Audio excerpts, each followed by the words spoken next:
प्रमोद बर' दैदेननाय BTR सरकारनि बाखनायथाव हाबाफारि गेलेनाय बिथिङाव लाइमोनफोरखौ गोसो गुदुं खालामनो थाखाय आथिखालाव प्रमोद बर' दैदेननाय बिटिआर सरकारनि गुबुन मोनसे बाखनायथाव हाबाफारि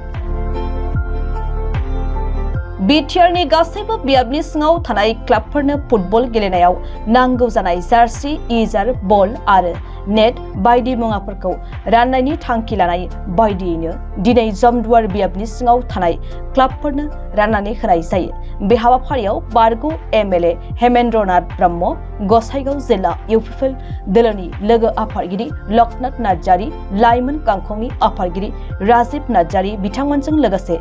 गसाइगाव जिल्ला इउपिपिएल आरो जमदुवार ब्लक इउपिपिएल दोलोनि गोबां दैदेनगिरि बिथांमोनखौ बाहागो लानायखौ नुनो मोननाय जायो। मोनसे हाबाफारि लानाय जादों दिनै जोंनि बिटिआरनि चिफ मानगोनां प्रमोद बर' सारनि दैदेननाय सरकारनिफ्राय दिनै गसाइगाव जिल्ला लाइमोन गांखंखौ बिथोन होनाय बायदि बिथांमोनहा दिनै जोंनि गसाइगाव जिल्ला इउपिपिएल हिसाबै मोनबा ब्लकआवहाय दिनै जार्सि आरो फुटबल राननायनि हाबाफारि लादों आरो थिग बेबादिनो दिनै जोंनि जमदुवार ब्लक हिसाबै गासै 10टा बिसिडिसिआव जार्सि आरो फुटबल राननायनि हाबाफारि लादों। बियो जोबोद मोजां, मानोना जोंनि लाइमोनफ्रा गोबां दिनै फुटबलनि गेजेरजों गावनि भबिष्यतनि लाइफखौ दानो हायो। मोजां जुदि गेलेगिरि जायोबा बिथांमोना गावनि थांनानै थानायनि लाइफखौ दानो हायो आरो थिग बेबादिनो गोबां दिनै डिफेन्सफ्राव साख्रि लानायनि बेबस्थाखौ खालामनानै लानो हायो। दा बेनिखायनो दिनैनि जे हाबाफारि बियो जोंनि थाखाय जोबोद मोजां आरो देरफुनाय जायफ्रा फुटबलाव इन्टारेस्ट गोनां लाइमोनफोर बिथांमोननि थाखाय जोबोद मोजां मोनसे दिनैनि हाबाफारिया। दिनै बयबो नुगासिनो दं ससियेल मिडिया हिसाबै दिनै जोंनि बिटिआर गोरोबथा जानायनिफ्रायनो सान्थिनि गेजेरजों मोनसे जौगानाय हाबाफारियाबो जागासिनो दं आरो थिग बेबादिनो दिनै बिटिआर सरकारनि मानगोनां प्रमोद बर' सारनि दैदेननायाव दिनै गोबां बेबादिनो नलेज फेस्टिभेल जानानै थांबाय आरो थिग बेबादिनो दिनै दुरान्ड काप सारा भारतावनो मोनथिजानाय दिनै फुटबल दाख्लै बावैसो जानानै थांबाय आरो थांनाय बोसोरावबो होदों। बेबादिनो दिनै बेफोरबायदि गेलेनायनि गेजेरजों दिनै जोंनि सारा बिटिआराव मोनसे आक्रसन फैदों। बयबो जाहाथे मोजां गेलेगिरि जानानै जाहाथे बयबो गाव गावनि माखासे लाइफफोरखौ दानो हानायनि केपासिटिखौ जोङो दिनै नुनो मोन्दों। बयबो इन्टारेस्ट होदों दिनै लाइमोनफ्रा आरो बुंनो थाङोबा गोबां समाव दिनै जोङो नुनो मोनोमोन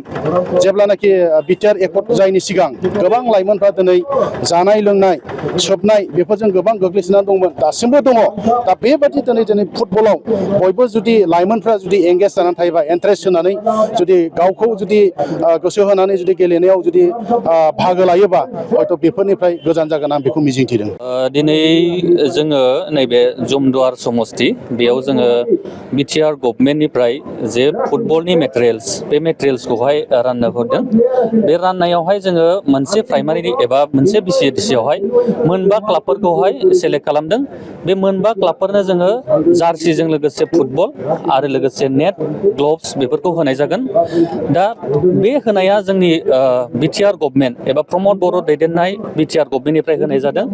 आरो बे होनाया जोंनि बे जमदुवार समस्तियावल' नङा, गासै 40टा समस्ति बिटिआराव थानाय 40टा समस्तियावनो गासिबनोबो मोनसे बिसिडिसिआव मोनबा प्राइमारि मोनसे बिसिडिसिआवहाय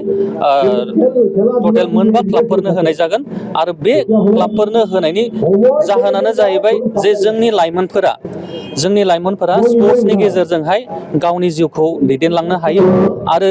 जोंनि हालामनि गेजेरावहाय जे हलिचरन नार्जारी बिथांबायदि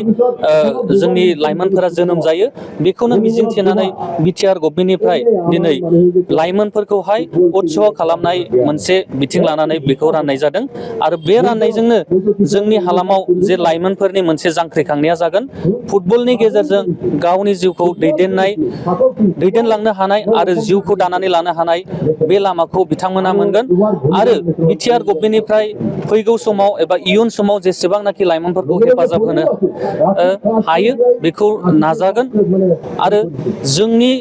गसाइगाव डिस्ट्रिक्ट इयुथ कमिटिनिफ्राय एबा UPPL दोलोनिफ्राय बेखौनो बुंनो सानो जे जोंनि लाइमोनफोरा जौ जुवा निसाफोराव नांथाबनानै थायालासे गावनि जिउखौहाय जेरैखि जाया बबेबा मोनसे लामाजों दैदेनलांनानै गावनि जिउखौ दानानै लानो हायो बेखौनो जों मिजिंथियो। बे हाबाफारिनि गेजेरजों लाइमोनफोरखौ बेखौनो खावलायहरनो सानो जे बिथांमोनहा गावनि जिउखौहाय ओरैनो हगारालासे मोनफ्रोमबो समा बे जिउआवहाय लाइमोन समावहाय बेसेन गोसा होननानै गावनि जिउखौहाय दानानै लायो बेखौनो जोङो जोंनि गसाइगाव डिस्ट्रिक्ट इयुथ लाइमोन हान्जानिफ्राय खावलायहरो।